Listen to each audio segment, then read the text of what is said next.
Hello friend, welcome back to my channel. आज मैं बात करने वाला हूँ शानदार कंपनी के बारे में जो इंटरनेट पे naukri.com नामक साइट पे काम करती है। आपको अच्छे से पता ही होगा। मैं बात कर रहा हूँ इन्फो एज के शेयर की, जो शेयर मार्केट में एक बवाल मचाए हुए है। आप देख ही रहे हो, उसमें एक तेज़ी रुकने का नाम ही नहीं ले रही। एक शानदार शेयर है जिसने अपने निवेशकों को ओवर द ईयर बहुत बड़ा पैसा बना के दिया है। तो लॉन्ग टर्म के लिए आप उसे अपने पोर्टफोलियो में एसआईपी मोड पे ऐड कर सकते हैं। तो दोस्तों, मैं बात कर रहा हूँ इन्फो एज कंपनी के बारे में, इन्फो एज इंडिया, जो कि इंटरनेट कैटलॉग रिटेल से रिलेटेड कामों काज करती है। आपने 99 एकर्स, naukri.com, जीवनसाथी.com की साइट का नाम जरूर सुना होगा। ये उन सब पे कामों काज करती है। तो देखते हैं बीते दिन इसने कैसा काम किया। तो ये NSE पे लगभग 4.39% तेज था। 112 रुपये के आसपास ये जंप कर रहा था और इसका जो क्लोज हुआ है प्राइस, वो 2683 रुपये के आसपास इसकी क्लोजिंग देखने को मिली है। प्रीवियस क्लोज जो इसका था वो 2570 रुपये पे था। ओपन ये उस दिन हुआ था 2570 पे ही, और उसने डे का जो लो बनाया, डे का जो हाई बनाया था वो 2780 का बनाया। वहीं डे लो बनाया 2526 रुपये का। दिग्गज कंपनी है, पोर्टफोलियो में ऐड कीजिए इसे आप। बहुत बड़ा पैसा बना के देने की क्षमता रखती है कंपनी। और आपको पता है इंटरनेट का कामों काज ना ख़त्म हुआ है ना ख़त्म होगा, और ये दिन पे दिन ग्रो हो रहा है। इसीलिए ये आपको बहुत बड़ा पैसा बनाएगा, देने वाला है। जैसा कि आप जानते हैं कि कोरोना की वजह से बहुत सारी जॉब हैम्पर हुई हैं, तो ये सारी जॉब दोबारा बिल्डअप होंगी। तो naukri.com का काम बहुत तेज़ी से आगे बढ़ने वाला है। तो आप इसे अपने पोर्टफोलियो में लॉन्ग टर्म के लिए ऐड करिए। बहुत शानदार स्टॉक है, बहुत बड़ा पैसा बना के देने की क्षमता रखता है।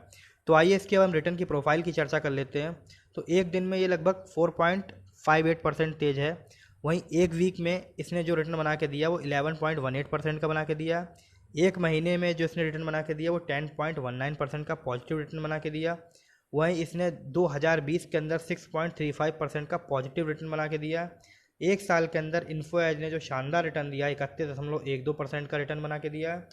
वहीं इन्फो एज ने 3 साल के अंदर जो रिटर्न बना के दिया है अपने निवेशकों को, वो 201% का दिया है। मतलब 3 साल के अंदर इन्फो एज ने आपके पैसे को 3 गुना कर दिया है। वहीं इन्फो एज इंडिया लिमिटेड ने 10 साल में अपने निवेशकों को माला माल करके 1103% के लगभग रिटर्न दिया और निवेशकों का पैसा लगभग 12 गुना कर दिया। इतनी शानदार कंपनी है, आप इसे अपने पोर्टफोलियो में लॉन्ग टर्म के बेसिस पे ऐड कीजिए। ये आपको बहुत बड़ा पैसा बना के दे सकती है। और ये सबसे इम्पॉर्टेंट बात है कि इस शेयर में आपका कैपिटल हमेशा सेफ रहने वाला है, कोई भी प्रॉब्लम कहीं है ही नहीं।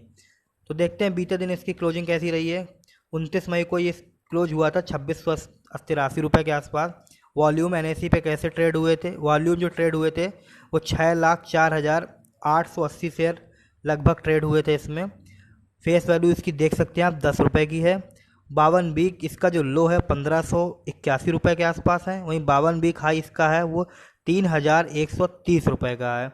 दिग्गज कंपनी है, मैं आपको फिर से बता रहा हूँ। अगर आप लॉन्ग टर्म के लिए अपना पोर्टफोलियो बिल्डअप कर रहे हैं, आपके पोर्टफोलियो में दिग्गज शेयर होना ही चाहिए। इसने अपने निवेशकों को बीते सालों में माला माल करके रख दिया है। बहुत ही शानदार कंपनी है। मैं एक बात और बताना चाहता हूँ, मेरे कमेंट में, वीडियो में अक्सर ये कमेंट आते हैं कि सर आप बहुत महंगे स्टॉक बताते हैं, कुछ सस्ते स्टॉक बताइए। मैं आपको इम्पॉर्टेंट बात बताना चाह रहा हूँ कि महंगे स्टॉक ही मार्केट में चलते हैं। सस्ते स्टॉक के सस्ते होने की कोई ना कोई वजह ज़रूर होती है। ना तो उसके कंपनी में इतना दम होता है, ना ही इसकी स्ट्रॉन्ग ग्रोथ होती है, ना ही सेल्स में ग्रोथ होती है, ना ही उनकी बैलेंस शीट स्ट्रॉन्ग होती है। तो आप 100 शेयर खरीदने के बजाय एक शेयर खरीदिए, पर एक क्वालिटी स्टॉक लीजिए। क्वांटिटी के चक्कर में बिल्कुल भी मत पड़िए। क्वालिटी स्टॉक हमेशा ही आपको रिटर्न बना के देगा, और क्वालिटी स्टॉक हमेशा रिटर्न बनाता ही रहेगा। और जबकि जो शेयर में क्वालिटी नहीं है वो आपके पैसे को डुबाता ही रहेगा। तो आइए इसका भी हम रिटर्न देख लेते हैं। तो इन्फो एज ने एक साल में जो रिटर्न दिया है लगभग 31.12% का दिया। इंटरनेट कैटलॉग रिटेल के सेगमेंट में काम करने वाली कंपनी है। मार्केट कैपिटल आप देख सकते हैं इसका 31,330 करोड़ का। ये एक लार्ज कैप स्टॉक है। आप इसे अपने पोर्टफोलियो में यदि ऐड करेंगे तो ये आप समझ लीजिए कि आपने करोड़पति बनने की तरफ पहला कदम उठा लिया है। शानदार दिग्गज कंपनी है, तो आपके पोर्टफोलियो में इसका स्टॉक होना ही चाहिए। यदि आप पोर्टफोलियो अपना 10 से 15। तो आइए इन्फो एज का भी हम कंसोलिडेटेड रिजल्ट देख लेते हैं कि इसने अब इस बार मतलब जो भी रिजल्ट मार्च 20 का तो आया नहीं फिलहाल, दिसंबर 19 का जो डाटा अवेलेबल है हम उसके बारे में आप बताते हैं। तो सितंबर 19 में जो इसकी सेल थी वो 329 करोड़ थी, जो कि दिसंबर 19 में 325 करोड़ तक हो गई। सेल्स में जो जंप देखने को मिल रहा है 1.6% का देखने को मिल रहा है।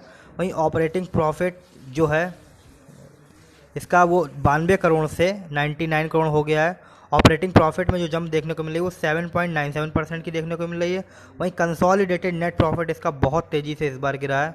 कंसोलिडेटेड नेट प्रॉफिट -109 करोड़ हुआ करता था, जो कि इस बार हो गया है -55 करोड़।